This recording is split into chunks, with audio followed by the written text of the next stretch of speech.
Haleluya. Nah, saudaraku, berita Natal pada hari ini topiknya, saudaraku, damai Tuhan Yesus. Damai Yesus menjadi milik kita. Biar kita semua menjadi anak-anak Tuhan yang membawa damai. Berbahagialah orang yang membawa damai, karena mereka itu akan disebut anak-anak Allah. Jadi kalau kita datang ke satu tempat, tempat itu menjadi damai. Amin, saudara. Nah, ini memang sudah dikatakan oleh firman Tuhan. Tuhan Yesus sendiri pembawa damai. Dan selalu, saudaraku, kemana saja Tuhan Yesus pergi, dia berkata, damai kuberikan padamu. Dan dalam surat-surat kiriman Rasul Paulus, saudaraku, kasih Tuhan Yesus, ya, anugerah Tuhan Yesus, damai Tuhan beserta dengan engkau. Selalu dikatakan damai, damai, damai. Nah, pada waktu Zakaria, saudaraku, bernubuat. Zakaria ini Zakaria perjanjian baru, seorang imam. Istrinya bernama Elisabeth. Dialah orang tua daripada Yohanes Pembaptis. Dan dia dikaruniakan Tuhan anak pada masa tuanya, walaupun Elisabeth itu mandul. Dan dia memperanakkan Yohanes Pembaptis. Lalu pada waktu dia memberi nama kepada Yohanes Pembaptis, maka dia bernubuat. Saya membacakan nubuatnya kepada saudara. Sebenarnya saya percaya ini bukan mengenai Yohanes Pembaptis, tapi mengenai Tuhan Yesus yang akan datang ke dunia ini. Dalam Lukas pasal 1 ayat 78 dan 79. Sebagian saja saya bacakan. Oleh rahmat dan belas kasihan dari Allah kita, dengan mana ia akan melawat kita surya pagi dari tempat yang tinggi, untuk menyinari mereka yang diam dalam kegelapan dan dalam naungan maut, untuk mengarahkan kaki kita kepada jalan damai sejahtera. Yesus akan memimpin kita dan menyinari kita dengan surya pagi yang memberikan damai sejahtera kepada kita, bahkan mengarahkan kaki kita, yang berarti memimpin kita kepada jalan damai sejahtera. Jalan damai sejahtera. Nah, bahkan lebih jauh daripada itu, saudaraku, 700 tahun sebelum kelahiran Tuhan Yesus, Nabi Yesaya menubuatkan bahwasanya Tuhan Yesus adalah Raja Damai. Dia pasti membawa damai. Dia memberikan damai kepada siapa yang percaya kepadanya. Dia memberikan damai di tengah gejolak dunia ini kepada semua orang yang percaya kepadanya. Damai ini sudah langka. Saudaraku, jangan terlalu berharap mendapat damai dari dunia. Harapkan saja damai dari sorga, damai dari Tuhan Yesus. Maka saudara akan beroleh damai di tengah-tengah gelombang hidup ini. Saudara dapat beroleh damai di tengah-tengah kepanikan, kesibukan dunia ini. Saudara boleh beroleh damai yang seperti itu. Saudara boleh berjalan di tengah kota atau naik bus sekalipun dengan tetap bersekutu dengan Tuhan. Dan wajah saudara, hati saudara dikawali Tuhan dengan damai Tuhan. Memang dialah Raja Damai. Dia pembawa damai. Dan kapan dia berdiam dalam hati kita juga penuh damai. Tidak khawatir.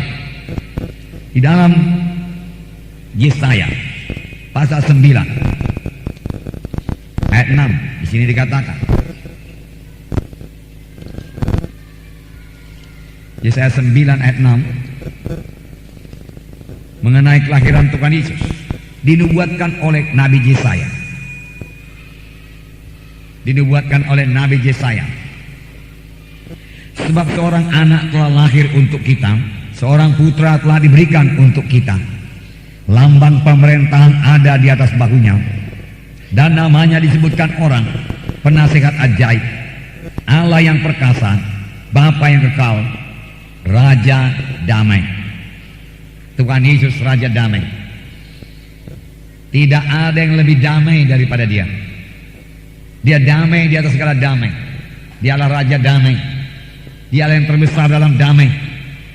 Dan ini 700 tahun sebelum Tuhan Yesus lahir ke dunia ini, Nabi Yesaya telah menubuatkan seorang anak dikaruniakan kepada kita. Dan namanya disebut Penasehat ajaib, Allah yang perkasa, Bapa yang kekal, Raja damai. Memang lebih dahulu dikatakan penasehat ajaib. Memang kelahirannya ajaib. Dia lahir daripada seorang perawan ajaib. Pelayanannya ajaib. Penuh dengan tanda ajaib, tanda mujizat. Orang-orang sakit disembuhkan, yang setanan dibebaskan, orang mati dibangkitkan. Ajaib, tidak bisa diterangkan dengan akal manusia. Bahkan kematiannya juga ajaib, kemudian kebangkitannya dari kematian juga sangat ajaib, dan sampai sekarang dia ajaib. Tetapi dia bukan hanya ajaib, bukan hanya Allah yang perkasa saja, bukan hanya Allah yang maha kuasa, bukan hanya kekal saja, dia juga Raja damai. Dia memang kekal selama-lamanya, tapi dia juga Raja damai, di mana dia memberikan damainya kepada kita masing-masing. Dan nyanyian malaikat pada waktu Tuhan Yesus lahir, dia menyanyikan damai di bumi, damai dalam hati kita. Dalam Lukas pasal 2, Lukas pasal 2 ayat 13. Dan tiba-tiba tampaklah bersama-sama dengan malaikat itu sejumlah besar tentara sorga yang memuji Allah, katanya, kemuliaan bagi Allah di tempat yang maha tinggi, dan damai sejahtera di bumi di antara manusia yang berkenan kepadanya. Damai sejahtera di bumi, damai sejahtera bagi saudara. Damai sejahtera aku tinggalkan padamu, Tuhan berkata waktu dia mau naik ke sorga. Damai sejahtera. Tuhan suka kita memiliki damai sejahtera. Tuhan suka kita hidup dalam damai, tidak khawatir, tidak takut, tidak was-was. Dan damai itu sungguh-sungguh menguasai kita. Ya, kemana saja kita bergerak, saudaraku. Saudara, orang merasakan damai itu, saudara. Orang melihat damai itu, saudara. Dalam kita, saudara. Orang melihat damai itu dalam kita.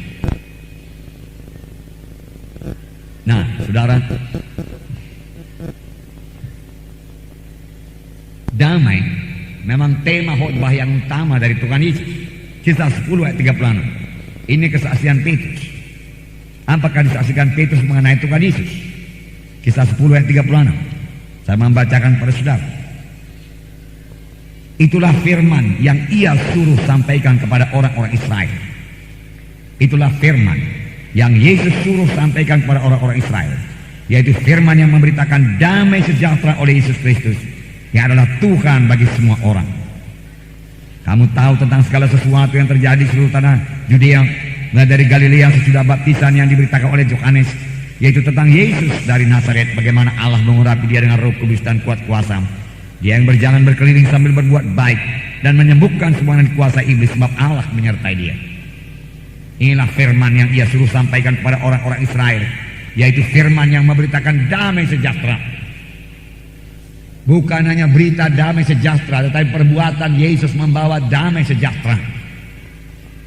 Khotbah Tuhan Yesus temanya damai sejahtera. Pelayanan Tuhan Yesus membawa damai sejahtera. Mengapa? Karena Allah mengurapi dia dengan Roh Kudus dan kuat kuasa, dan dia berjalan keliling menyembuhkan semua orang yang dikuasai setan, sebab Allah menyertai dia. Menyembuhkan semua yang sakit, sehingga orang yang sakit itu beroleh damai. Saudaraku, seorang yang diusung oleh 4 orang mau bertemu dengan Yesus. Lalu dia tidak dapat masuk dalam rumah. Lalu dia memanjat, lalu membuka atap di atas Yesus dan mengulurkan orang sakit itu ke bawah. Tuhan Yesus tidak marah, dan dia berkata, "Hai anakku, dosamu sudah diampuni." Betapa damai hatinya menerima perkataan demikian. Tetapi beberapa ahli Taurat berkata, "Siapakah orang ini? Mengapa dia bisa mengampuni dosa? Hanya Allah saja yang bisa mengampuni dosa." Dalam hati ahli-ahli Taurat itu bukannya bersyukur, saudaraku, bahwasanya orang itu beroleh keampunan dosa. Malah, saudaraku, dia mengkritik Tuhan Yesus. Dalam hati ahli-ahli Taurat itu tidak ada damai, maka ucapannya juga tidak damai. Kalau dalam hati saudara ada damai, ucapan saudara membawa damai, meredakan situasi yang sudah tegang, yang sudah, saudaraku, mau bertengkar. Saudara mengucapkan perkataan firman Tuhan dengan damai Tuhan dalam hati saudara, maka seluruh suasana bisa berubah karena saudara membawa damai. Itulah kira-kira yang diperbuat oleh Tuhan Yesus, bahkan lebih daripada itu. Sebab pada waktu Tuhan Yesus mengutus murid-muridnya dan Tuhan Yesus mengajari murid-muridnya, kalau kamu masuk dalam satu rumah, katakanlah damai bagi rumah ini. Dan jikalau ia berlayak, maka damaimu akan tinggal di rumah itu.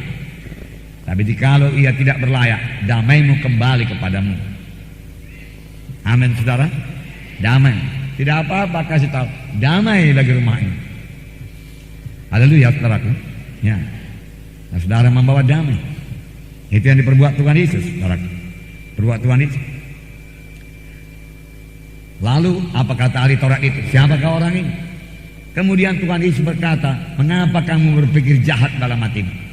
Manakala lebih mudah mengatakan kepada orang lumpuh ini, dosamu sudah diampuni, atau mengatakan bangkitlah engkau, angkat tempat tidurmu dan berjalan.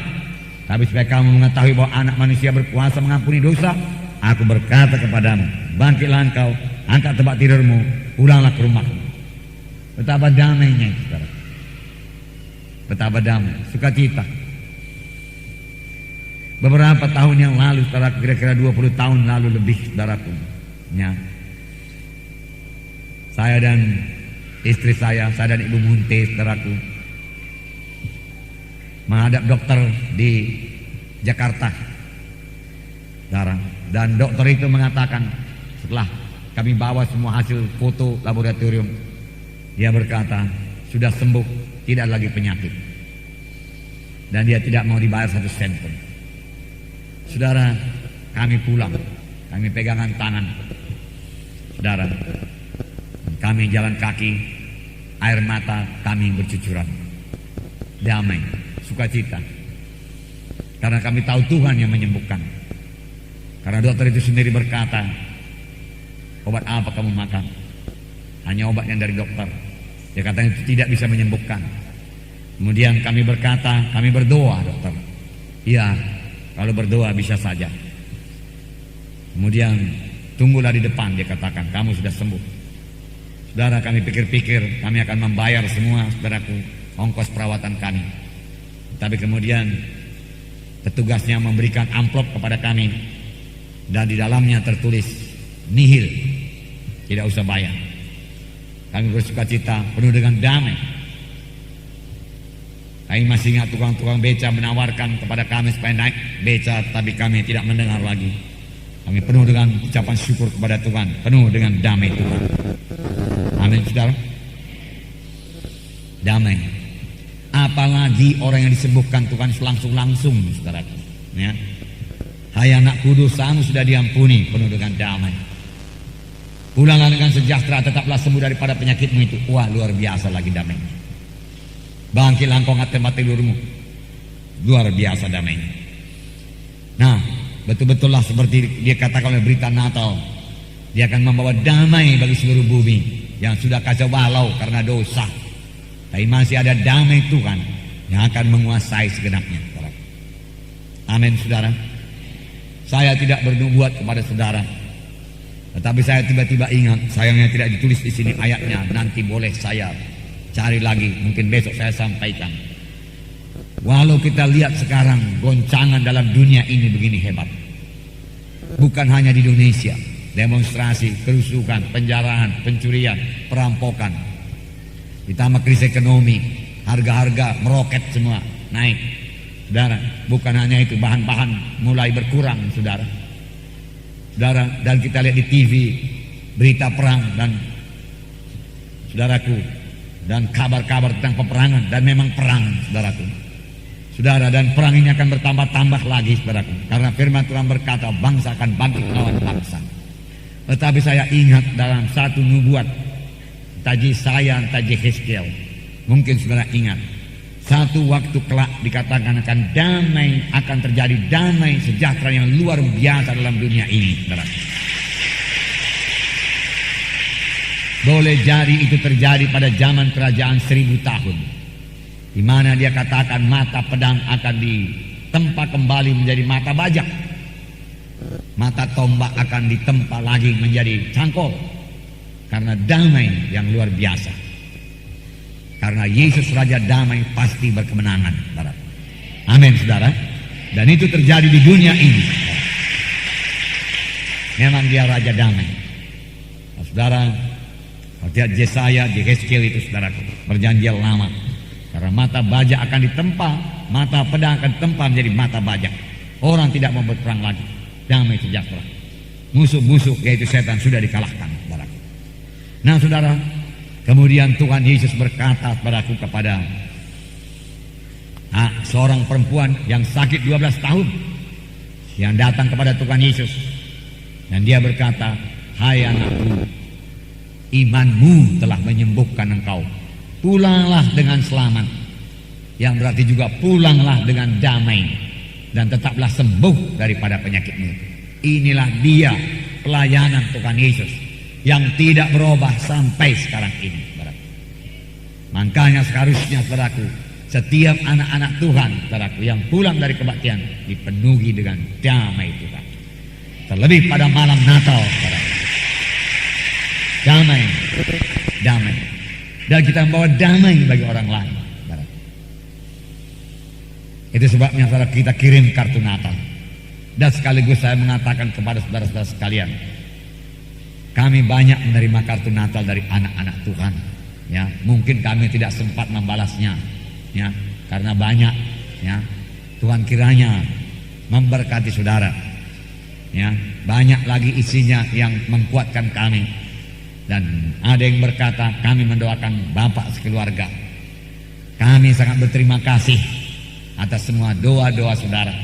Kami sangat berterima kasih atas kartu Natal saudara itu. Meneguhkan iman kami. Dan nyata, saudaraku, perubahan ajaib telah jadi bagi saudara. Mengapa?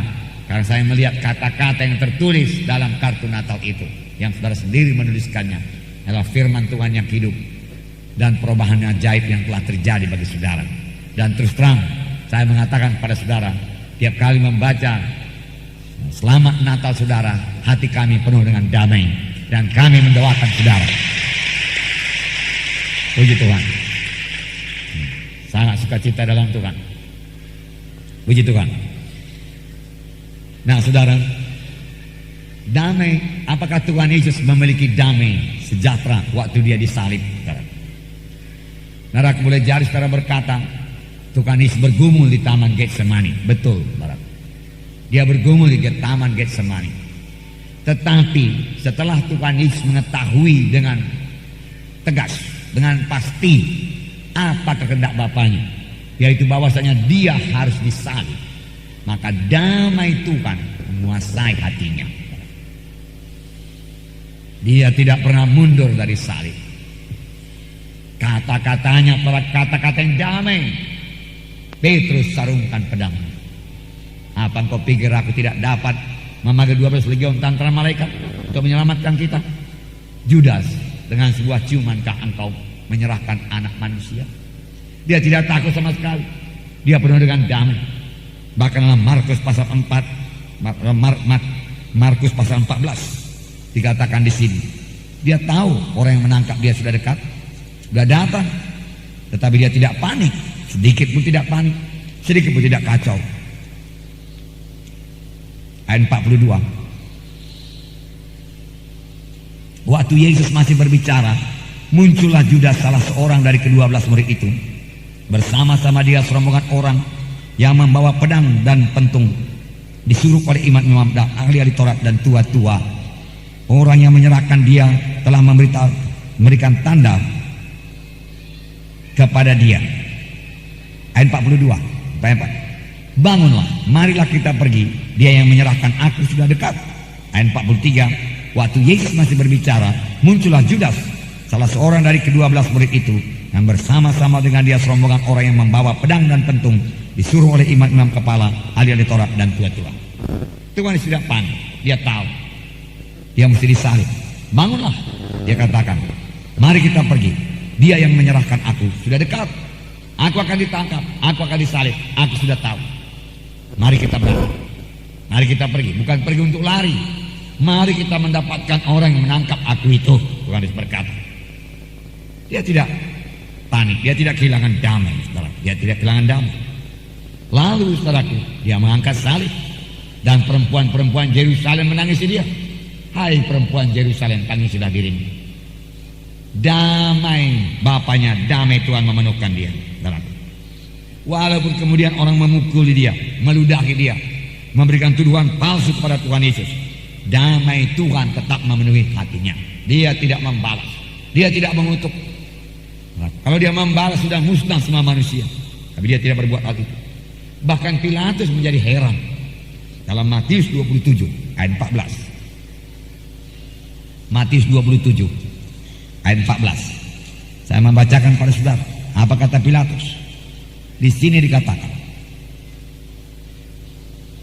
ayat 13. Maka kata Pilatus kepadanya, tidakkah engkau dengar betapa banyaknya tuduhan-tuduhan saksi-saksi ini terhadap engkau? Tetapi ia tidak menjawab suatu kata pun, sehingga wali negeri itu sangat heran. Biasanya orang kalau dituduh, saudaraku, dia berusaha membalas, membela dirinya. Tapi Yesus sudah menyerahkan dalam tangan Bapaknya. Damai Tuhan memenuhkan dia. Orang menuduh dia, tidakkah engkau mau membela dirimu, mengatakan perkataan-perkataan untuk melawan mereka? Tapi Yesus tidak menjawab sepatah kata pun. Dan itu membuat Pilatus menjadi sangat heran. Wali negeri itu menjadi sangat heran. Dia tidak mengerti bahwasanya damai Tuhan menguasai Tuhan Yesus. Dialah raja damai itu. Dia datang membawa damai. Dia datang membawa damai. Nah, saudaraku, walau dia dipukuli, damai Tuhan dalam dia. Walau dia diludahi, damai Tuhan. Walau dia diberi mahkota duri, damai Tuhan memenuhkan dia. Dipaku di kayu salib, damai Tuhan memenuhkan dia. Luar biasa kuatnya damai Tuhan menguasai dia. Tidak bisa digoyang oleh setan, digoda oleh setan manapun juga. Nah, sampai akhirnya Tuhan Yesus menyerahkan rohnya dengan tenang. Bapa, dalam tanganmu kuserahkan rohku. Dan dia pelaku meninggal dunia dengan tenang. Setelah kebangkitannya pada hari ketiga, hari Paskah, dia bangkit daripada kematian. Dia bangkit dari kematian. Apakah beritanya yang pertama? Yohanes 20 ayat 19 sampai 22. Yohanes 20 ayat 19.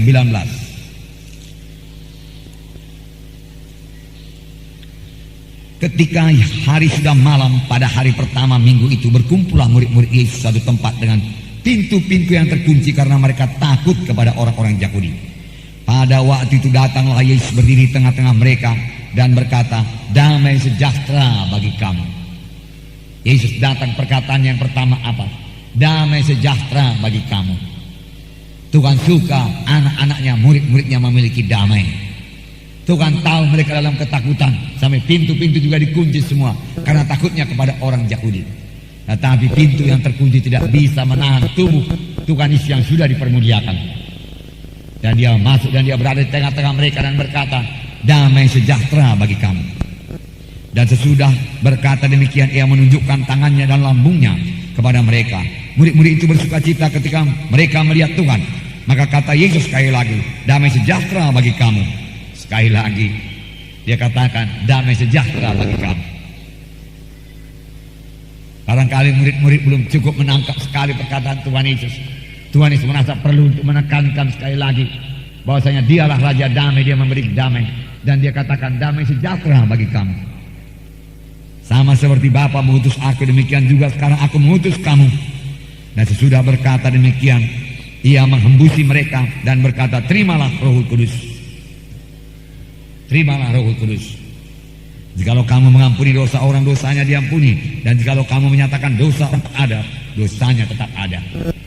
Setelah murid-murid, saudaraku, penuh dengan Roh Kudus yang memiliki kuasa, saudaraku, yang memiliki damai Tuhan, dan pelayanannya menjadi berkuasa. Puji Tuhan, saudaraku. Nah, saudaraku yang kekasih dalam nama Yesus, apakah yang perlu bagi kita pada malam Natal ini? Saudara, biarlah damai malam Natal, damai hari Natal memenuhkan kita semua, sehingga kita menjadi pembawa damai. Bukan hanya pada hari ini, besok, tetapi seterusnya dalam sepanjang hidup kita, kita menjadi pembawa damai. Haleluya. Nah, dunia akan bertambah-tambah kacau, dunia akan bertambah-tambah ribut, ketegangan, pertengkaran, perselisihan, saudaraku, percekcokan akan bertambah-tambah, saudaraku. Dalam rumah tangga yang belum lahir baru akan terdapat banyak percekcokan, ketegangan antara suami istri, pemberontakan anak kepada orang tua, anak sesama anak juga berkelahi, saudaraku. Itu akan jadi dalam dunia ini karena mereka belum mengenal Raja Damai, yaitu Tuhan Yesus Kristus. Kita, saudaraku, datang untuk membawa damai. Sanggupkah kita? Kalau Yesus, saudara, berkata ya sangguplah, dia Allah adanya, dia memang Raja Damai. Roh Kudus menuhkan dia, dan buah Roh Kudus, salah satu buah Roh Kudus adalah damai. Bolehlah. Tetapi saudaraku, jangan lupa bahwasanya Tuhan Yesus lagi dia dalam dunia ini, saudaraku, di mana banyak kali, ini belum semua. Kalau saudara mau lebih banyak lagi, lihat konkordansi saudara, lihat damai di situ. Mengenai perkataan Tuhan Yesus mengenai damai, banyak. Saudaraku, dia memang selalu berkata damai. Ya. Nah, saudara, kalau Tuhan Yesus bisa lah saudara berkata. Tapi jangan lupa waktu Tuhan Yesus di dunia ini, dia juga manusia seperti saudara dan saya. Dia merasa lelah, dia merasa lapar, dia merasa capek, mengantuk dan tertidur. Dia tertidur saudaraku di perahu karena kecapekan, karena mengantuk. Saudaraku, dia lapar, dia berjalan kaki, dia perlu tidur, dia perlu makan, dia perlu mandi, sama seperti saudara dan saya. Tetapi dia penuh dengan damai Tuhan. Bolehkah kita juga menjadi pembawa damai? Alangkah indahnya dalam satu tubuh Kristus terjadi damai yang Tuhan memenuhkan tiap-tiap anak-anaknya. Dan damai itu saudaraku memancar kepada dunia yang gelap ini, dunia yang rusuh ini, dunia yang ribut ini, saudara. Itu seharusnya jadi. Tetapi sayangnya pun sekarang kita melihat, saudaraku, di dalam beberapa gereja, saudaraku, bukannya damai yang kelihatan, pertengkaran yang kelihatan. Ini sangat, saudaraku, bertentangan dengan firman Tuhan, bertentangan dengan ucapan Tuhan Yesus. Mengapa tidak ada yang mau mengalah, saudaraku? Harusnya ada yang mau mengalah. Tuhan Yesus dalam keadaan tubuh manusia, betul-betul manusia. Waktu dia melayani di bumi ini, dan Roh Kudus memenuhkan dia. Dan Roh Kudus yang memenuhkan Tuhan Yesus adalah Roh Kudus yang sama memenuhkan kita. Roh Kudus yang turun kepada Tuhan Yesus adalah Roh Kudus yang sama yang turun kepada saudara. Itu yang mengubahkan kita sehingga kita boleh mengasihi. Dan kalau kita boleh mengasihi, kita boleh membawa damai. Dan dengan hati yang mengasihi ini kita bisa menjangkau orang lain untuk keselamatan jiwanya. Tanpa hati yang diubahkan, penuh dengan damai dan penuh dengan kasih Tuhan, maka kita tidak bisa, saudaraku, menjangkau orang lain untuk dibawa kepada Tuhan.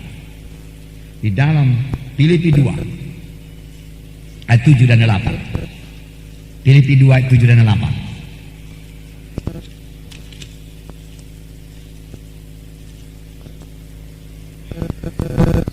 Filipi 2 7 dan 8. Melainkan telah mengosongkan dirinya sendiri dan mengambil rupa seorang hamba dan menjadi sama dengan manusia.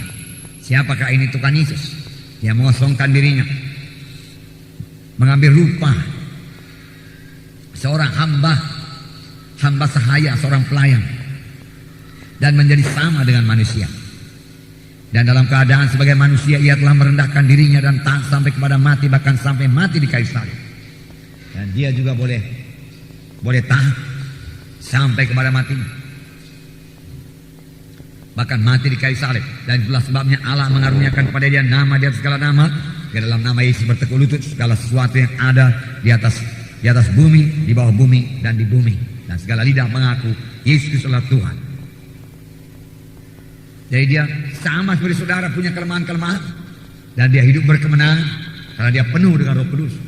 Dan dia bisa membawa damai karena dia penuh dengan Roh Kudus. Karena salah satu buah Roh Kudus yaitu damai, sejahtera, damai sejahtera. Jadi saudaraku, kita juga bisa menjadi pembawa damai. Terlebih-lebih sama sebagaimana surat Paulus kepada Galatia 2 ayat 20 dikatakan. Di sini dikatakan bahwasanya Tuhan Yesus betul-betul berada dalam hati kita. Galatia 2 ayat 20. Namun aku hidup, tetapi bukan lagi aku sendiri yang hidup, melainkan Kristus yang hidup dalam aku. Dan hidupku yang kuhidupi sekarang di dalam daging adalah hidup oleh iman dalam Anak Allah yang telah mengasihi aku dan menyerahkan dirinya untuk aku. Di sini saudaraku dikatakan, bukan lagi aku sendiri yang hidup, melainkan Kristus yang hidup dalam aku. Lihatlah, Tuhan Yesus berkata, aku berdiri di muka pintu dan mengetuk. Barang siapa yang mendengar suaraku dan membukakan pintu, aku akan masuk mendapatkannya.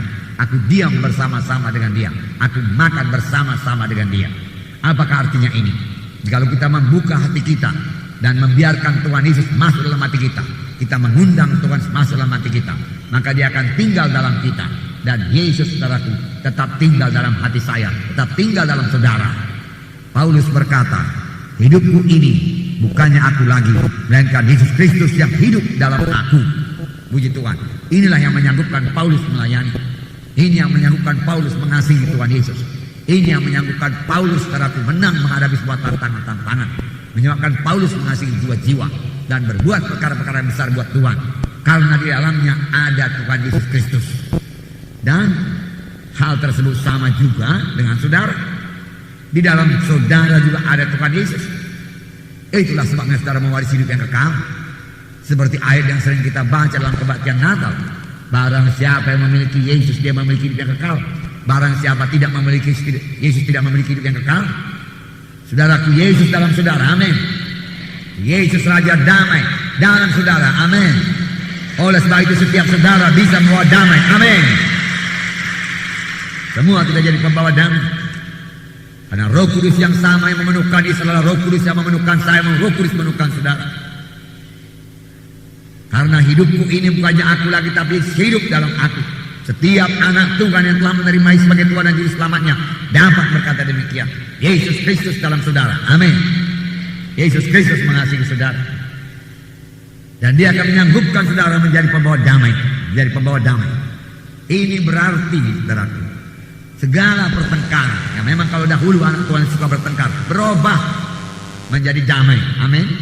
Ya, dahulu saudaraku selalu karena akibat dosa orang itu suka bermusuhan, suka berkelahi, berontak. Diubahkan Tuhan sehingga dia beroleh hati yang baru, hati yang damai, hati yang mengasihi, sepanjang dia memberikan Tuhan Yesus tempat dalam hatinya, amin. Tuhan suka mengubahkan hati saudara. Saudaraku, sering kita dengar kesaksian baik yang tertulis saudara dalam berita iman, baik dalam kesaksian-kesaksian suami istri maju ke depan, dan kesaksiannya saya lihat banyak yang bersaksi. Sebelum dahulu kami mengikut Tuhan, kami cekcok, kami selalu berkelahi, ya, dengan anak-anak juga tidak tentram. Tetapi setelah kami mengikut Tuhan, maka rumah tangga kami menjadi damai. Kami saling mengasihi, saling mendoakan. Saudara sudah mendengarkan kesaksian demikian. Mengapa? Karena Tuhan Yesus masuk ke dalam hatinya. Karena Raja Damai itu masuk dalam hatinya, membawa damai dalam rumah tangganya. Amin. Nah, saudara, puji Tuhan, Tuhan Yesus belum berubah. Dalam Filipi 4 ayat 7, Filipi 4 ayat 7 dikatakan di sini, damai sejahtera Allah, damai sejahtera Allah yang melampaui segala akal akan memelihara hati dan pikiranmu dalam Kristus Yesus. Sekali lagi, damai sejahtera Allah yang melampaui segala akal akan memelihara hati dan pikiranmu dalam Kristus Yesus. Damai sejahtera Allah, damai sejahtera Allah. Puji Tuhan, saudara. Oleh sebab itu, dengan pertolongan Roh Kudus, karena Roh Kudus sudah memenuhkan saudara, karena Tuhan Raja damai dalam saudara, maka saudaraku, setiap anak Tuhan harus memiliki damai yang sejati di tengah-tengah segala macam goncangan, berita-berita menakutkan, isu-isu dalam dunia ini. Banyak saudara sudah mempersiapkan diri saudara di pagi hari bersekutu dengan Raja Damai, dan damai Tuhan mengalir kepada saudara. Apapun yang terjadi sepanjang hari itu, saudaraku, tidak bisa membuat saudara geger, tidak bisa membuat saudara panik, karena damai Tuhan akan menguasai hati dan pikiran saudara. Amin. Ini yang membedakan kita daripada orang dunia ini. Tidak akan diberikan Tuhan kepada kita berita-berita yang mengejutkan, karena tiap langkah kita diatur oleh Tuhan yang Raja Damai adanya. Amin, saudara.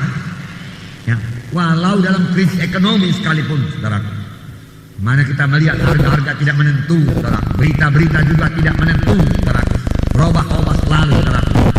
Biarlah damai Tuhan menemukan kita semua. Amin. Jangan khawatir, saudara, jangan khawatir. Damai Tuhan memenuhkan kita semua. Inilah berita Natal bagi saudara. Kita selalu membawa damai dalam jiwa-jiwa, saudaraku, yang begitu panik oleh keadaan sekarang ini, saudaraku. Biarlah kita datang bawa damai, bukan ikut panik bersama-sama dengan dia. Di waktu penyakit menyerang, setan menyerang, saudara, kita tidak menjadi panik. Damai Tuhan memenuhkan hati kita, sehingga kita bisa berdoa dengan tenang, bisa merenungkan firman Tuhan, dan saudaraku, berpegang dengan teguh pada ayat-ayat firman Tuhan sebagai benteng pertahanan kita untuk mengalahkan setan yang memberikan khawatir, yang memberikan penyakit, yang memberikan serangan kepada kita. Ini bisa kita laksanakan. Kita bisa merenungkan firman Tuhan, mengingat firman Tuhan, dan mempraktekkan firman Tuhan. Kalau terlebih dahulu damai Tuhan dalam hati kita. Amin. Tapi kalau kita lebih dahulu panik, saudaraku, kita juga dengan mudah dikalahkan oleh setan. Tapi Tuhan telah memberikan damai dalam kita. Amin, saudara. Dan kalau ini jadi bagi rumah tangga anak-anak Tuhan, maka kalau orang lain datang dalam rumah tangga kita, dia akan merasakan damai tersebut. Dia merasakan rumah itu damai. Dia mendengar perkataan yang damai. Damai. Tetapi sebaliknya, kalau dalam rumah tangga itu, saudaraku, baru terjadi pertengkaran, saudara, ya, misalnya suami istri bertengkar, saudara, ya, hebat-hebatan, saudaraku, bercekcok, saudaraku, lalu tiba-tiba ada ketokan di pintu, saudara, lalu dia berkata, oh, stop. Pak Pendeta datang, dia katakan, saudara. Dan memang betul, Pak Pendeta datang, saudaraku, dia buka pintu, lalu dua-dua suami dan istri senyum, saudaraku. Tapi biasanya itu pasti terasa, amin, saudara. Ibarat orang, saudaraku, seorang ibu menggoreng ikan, saudaraku, di belakang sana, saudaraku, ya, bagaimanapun baunya, saudaraku, sampai juga ke ruangan tamu, saudara. Demikian hawa pertengkaran ini, saudaraku, akan merebak di seluruh ruangan itu, saudara. Tapi apabila surya kebenaran, dikatakan tadi, saudaraku, memancar, surya kasih memancar, saudaraku, dia juga akan memenuhkan ruangan itu, saudaraku, dan orang akan merasakan damai sejahtera. Haleluya. Saudara, kerap kali waktu kami dahulu kebaktian di desa-desa, ya, damai sejahtera Tuhan luar biasa. Berdoa, selesai berdoa kira-kira 1 jam, saudara, kemudian amin, saudara, ya, apa yang terjadi? Tidak ada yang bergerak, semua duduk di tempat duduk, diam semua. Kalau orang dunia berkata jarum jatuh pun kedengaran. Mengapa? Karena masing-masing dipenuhi dengan damai sejahtera daripada Tuhan. Hatinya penuh dengan damai. Damai Tuhan belum keluar daripadanya. Lalu saudaraku, setelah 5 menit, 10 menit, ada yang bergerak, ada yang mulai cakap, saudaraku. Lalu mereka berbicara dengan damai. Damai. Inilah damai daripada Tuhan Yesus. Damai sejahtera kuberikan padamu. Damai itu jangan hilang. Walaupun saudara PHK, damai jangan hilang. Saudara, sudah hilang pekerjaan, hilang pula damai, ini yang parah, saudara. Ya. PHK saja tapi damai tidak hilang, Tuhan akan memimpin saudara kepada berkat yang lain. Amin, saudara. Tuhan akan membuka jalan atas persoalan saudara. Amin. Ya, dia tidak akan membiarkan saudara. Nah, damai sejahtera Tuhan. Ya, damai. Oke lah, kalau misalnya ada penyakit, saudara, dan didoakan belum sembuh, bukannya panik, damai terus. Amin, saudara. Karena kita yakin Tuhan pasti menyembuhkan. Tuhan tidak membiarkan kita, Tuhan tidak meninggalkan kita. Bilurnya tetap berkuasa. Dia tidak berubah. Dia tetap Jehovah Rafa. Dia tetap Tuhan yang menyembuhkan. Dan kita pun merasa panggilan kita belum selesai, saudara. Haleluya. Dan Tuhan akan menyembuhkan kita. Amin, saudara. Ya, puji Tuhan, saudara. Puji Tuhan, saudara. Nah, dari tengah-tengah segala gelombang dunia ini, angin ribut dunia ini, saudara, damai Tuhan memenuhkan saudara. Damai dalam hati saudara, ucapan saudara penuh dengan damai sejahtera, saudara. Nah, pujilah Tuhan, saudara. Puji Tuhan.